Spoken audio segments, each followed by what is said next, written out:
Hi everyone, in this video I will show you that how you can fix Ghost of Tsushima black screen issue. I will show you guys a very effective solution that will definitely fix your problem. So let's get started.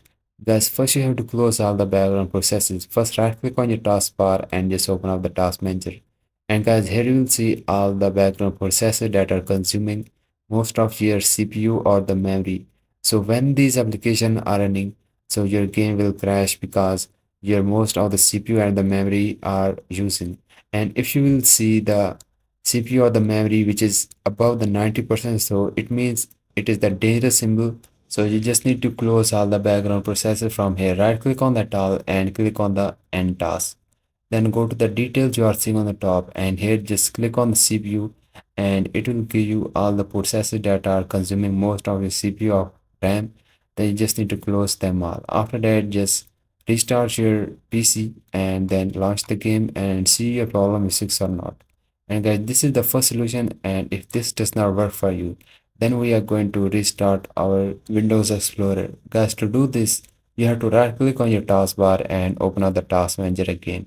And here you have to just search for the Windows Explorer. So just keep scrolling down until you find this. And once you find it, just right click on that and you will see the option of restart. Just click on that. And after that, just launch your game, see your problem is fixed or not. And if you click on the end task option to restart it again, just click on the file option, then just click on the run new task option. And guys, here just type the explorer.exe. And guys, once you type it, just click on the OK. Then your Windows Explorer will restart and then check your problem is fixed or not.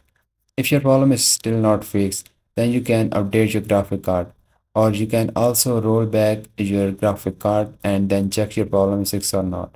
So you can go to the Windows setup with the device manager and simply open it. And now here you will see the display adapter. Simply open it and update your graphic card. If you have the NVIDIA graphic card, then just open up the NVIDIA software and just update your NVIDIA graphic card. If you have the AMD graphic card, then just open up the AMD software and update it. And guys, if this does not work, then just go to the device manager and just roll back your graphic card and then restart your PC, and your problem will be fixed definitely after this solution. And if yes, please don't forget to like this video, and I will see you guys in the next video. Bye bye.